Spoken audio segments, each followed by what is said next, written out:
Ladies and gentlemen, it seems like every day in the world of chess, a new record is broken. And today is no exception. Today I'm going to be sharing with you the unbelievable story of the current #1 chess prodigy in the world. His name is Faustino Oro, and he is from Argentina. I've made videos about him before, but a major couple of updates have occurred. And this young man may very well be on a trajectory to be even greater than Magnus Carlsen.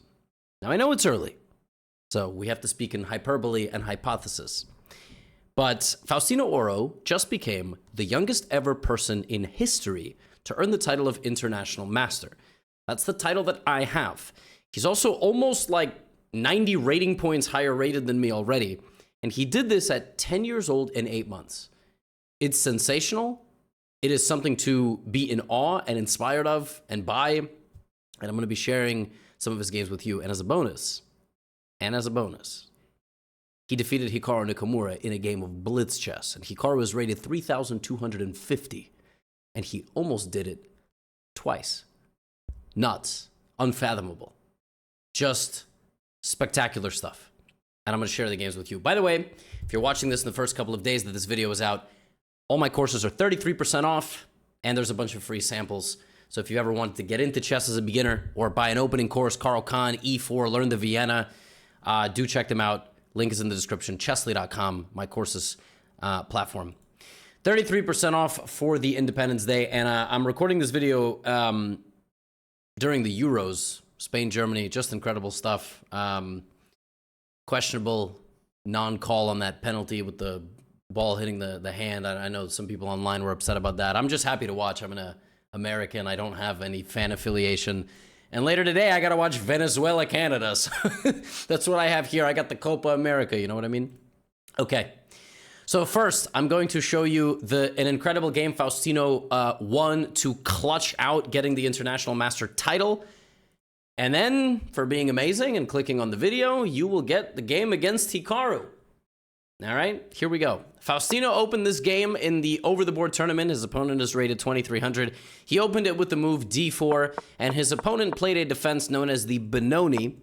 And the point of the Benoni is that black occupies the center with dark squared pawns. The bishop comes out to this diagonal. White gets the entirety of the center, but black kind of utilizes the wing play.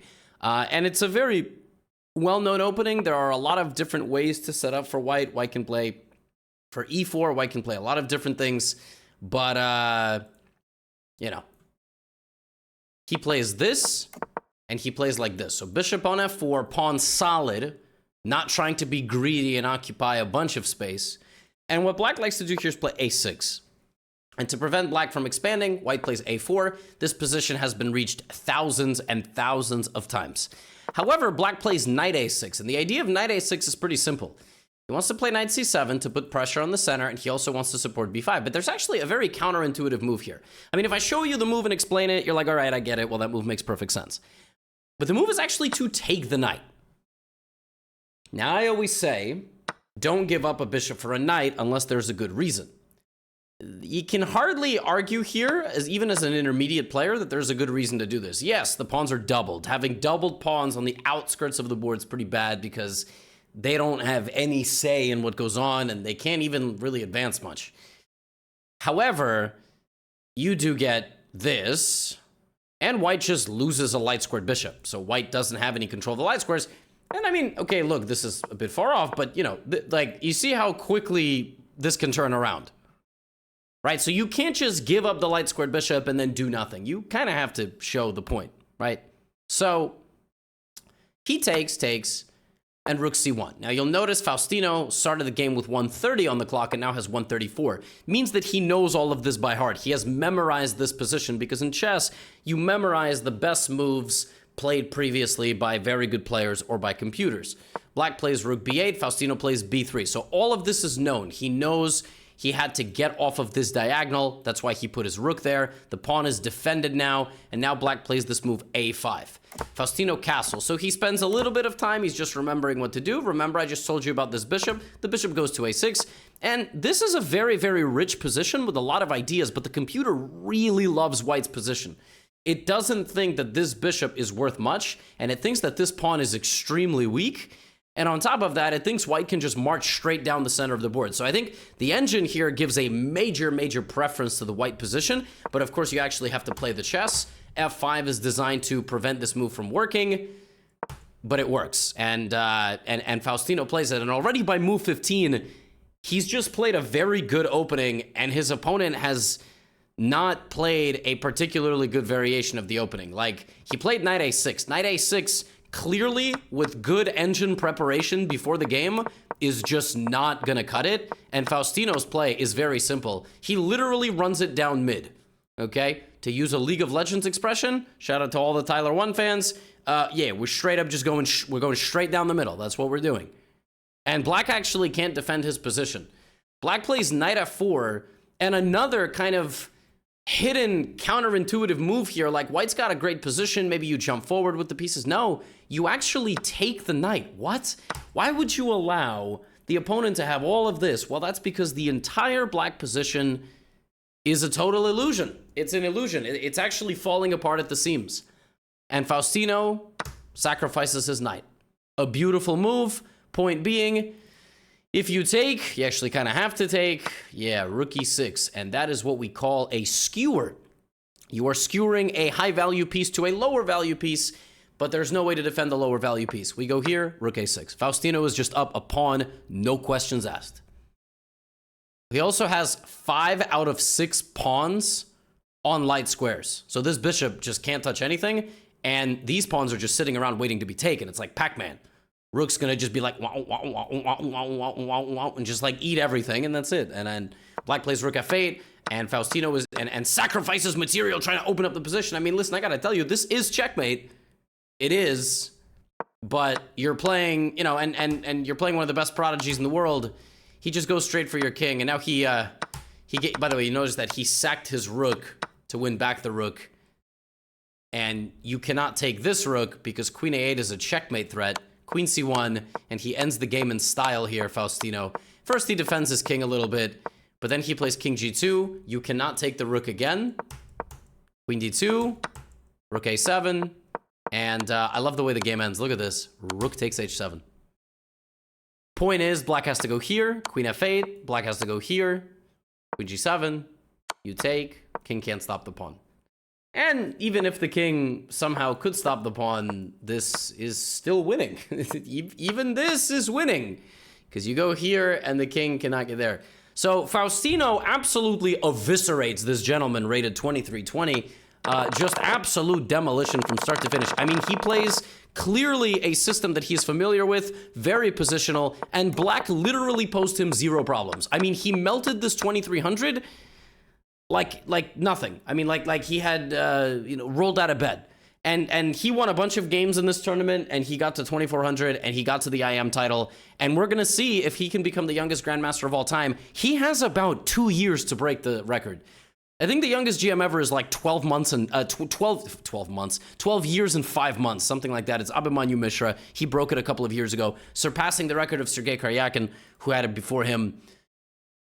And then, honestly, perhaps even more impressively, he beat Hikaru in a blitz game, and he almost did it twice. Like, Hikaru is number 1, number 2 in the world, especially in online blitz. I would say in offline and online, but I mean, Hikaru has played probably like 1 million games of online blitz. Nobody even comes close in terms of how experienced he is, and it is a skill.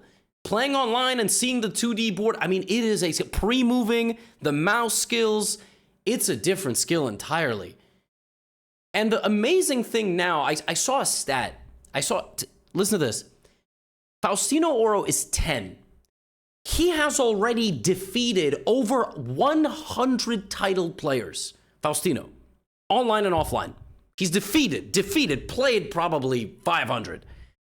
Magnus Carlsen played his first titled player in a tournament, I think at the age of 11. Maybe 10, but he was older than Faustino.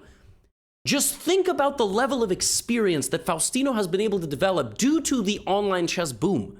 It's incredible. It's never happened before in history that these young players just get to log in every day and play marathons against Hikaru.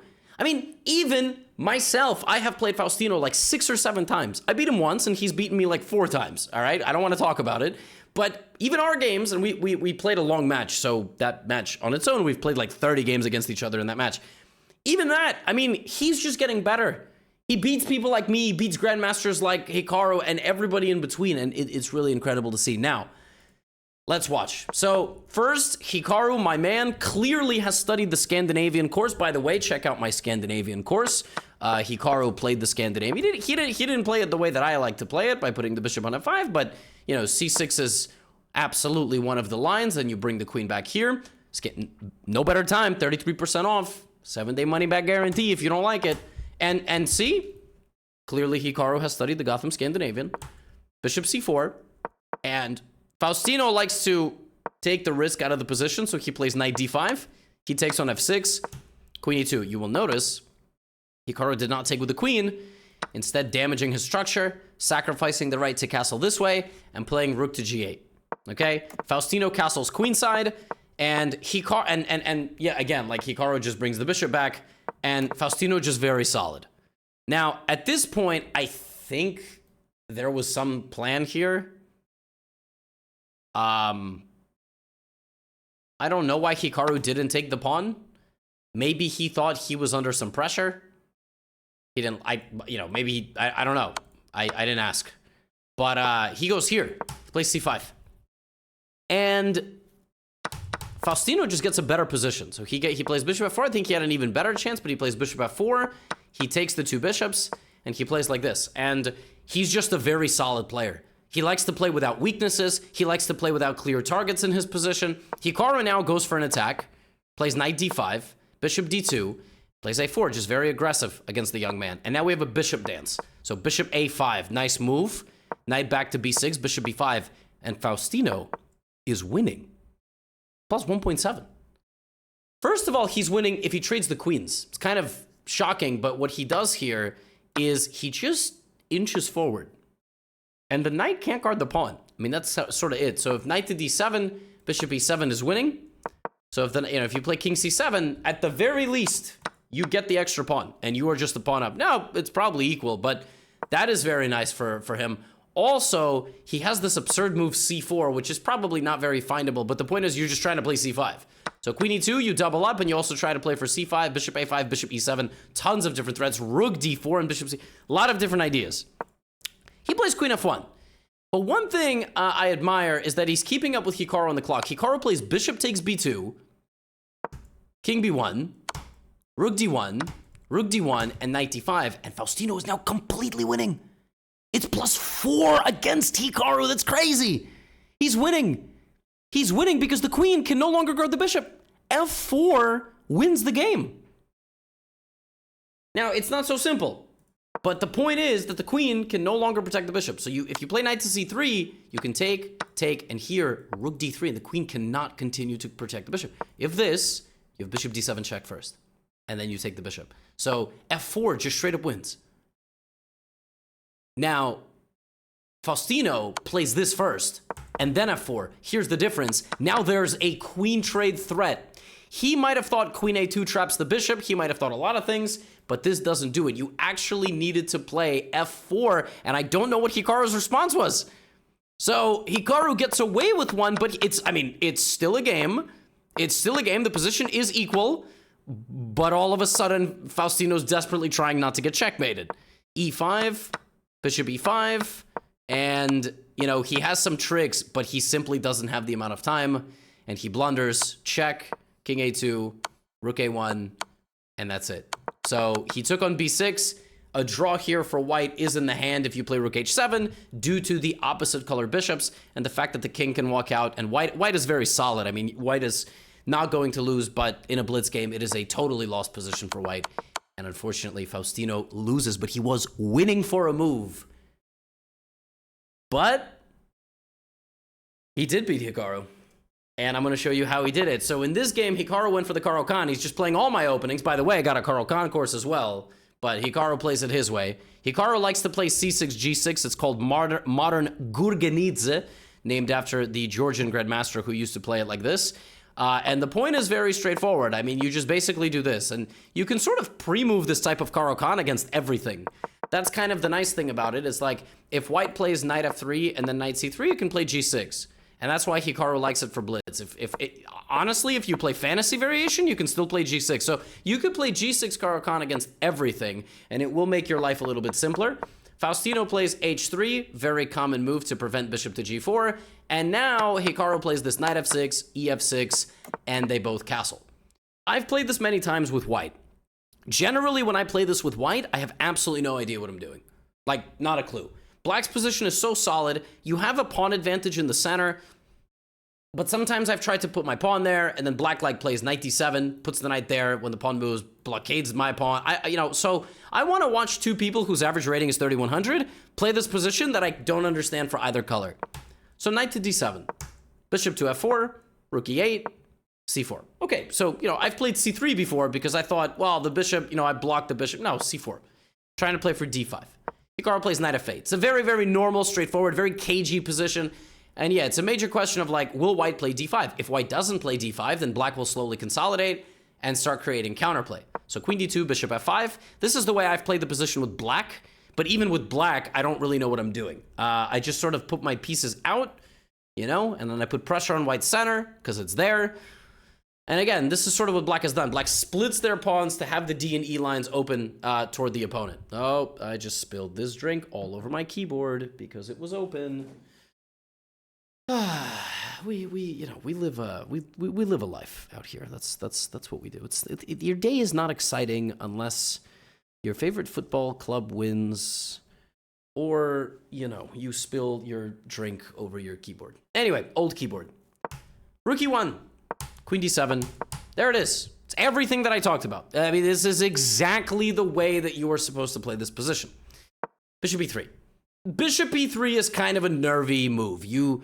It's like you don't want to go forward. Now, I have played this position before. Moves like bishop h6, they don't really do it. You're not going to checkmate anybody here. You have no follow-up at all. In fact, you could even say trading for black's really bad bishop on g7 makes your position much worse. So that's not a good decision. Bishop d3 is okay, but it kind of fails tactically. There are even some lines where a move like queen f5 is possible. You wouldn't do it now because you would be tripling your pawns. But as long as you activate enough material off this side of the board, you get the queen to f5. If this queen is away, there's sometimes you can trade the queen as long as you're undoubling this pawn. Like I've seen this pawn structure before, and then the queen goes to f5. So you gotta do it the right way, but it's there. G5. So Hikaru's like, all right, I'm gonna same side attack him. Queen b4, b6.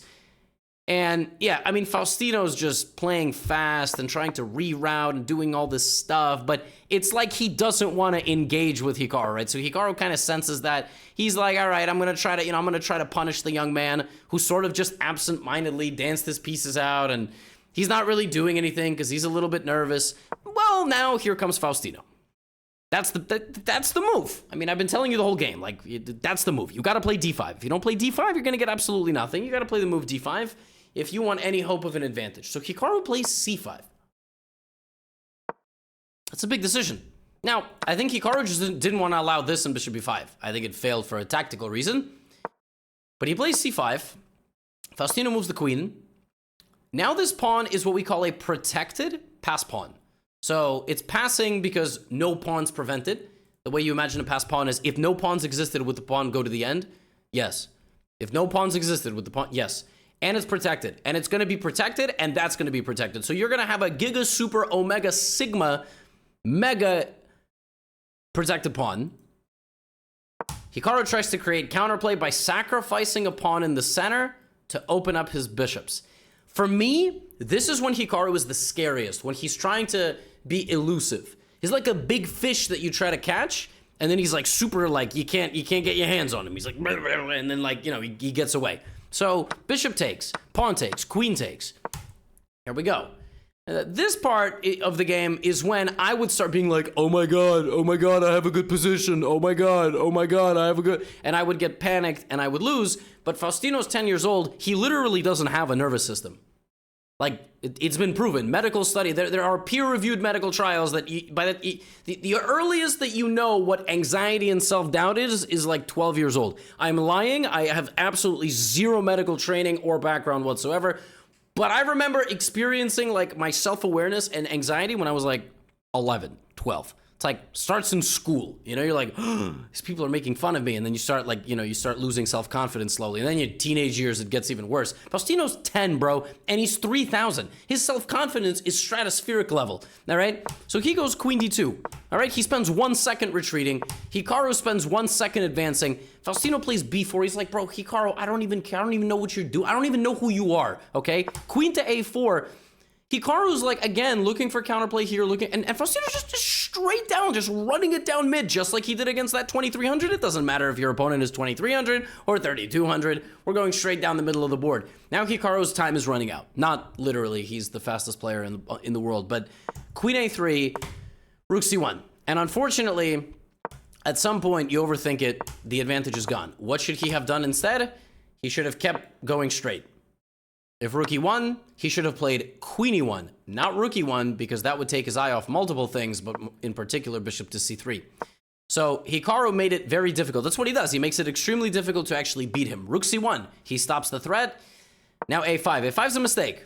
a5's a bit too much, and actually here, Hikaru should have went backwards, which is a move I actually would almost think is expected from him to find. Point being, he's sniping that pawn. So if you push forward, suddenly black is winning. You have these two beautiful passed pawns, but you're going to lose all your pieces. So it's typical stuff, right? And Hikaru actually lets the ego take control almost a little bit here. He's like, oh, I'm going to get active. I'm, you know, aggressive counterplay, a5. And Faustino just doesn't panic at all. He just goes forward. And he's like, this pawn is irrelevant. Now, had Hikaru found bishop f8, we'd be having a different conversation, but he plays this move a move too late. Why? Because the pawn has arrived on the shores of the black position, and pawn takes rook is a massive problem. A move ago, that move would have been good. Had Hikaru played bishop b2, you're not in time with this. I take, and then I'll just play defense somehow. I mean, I'm not actually, oh, like this.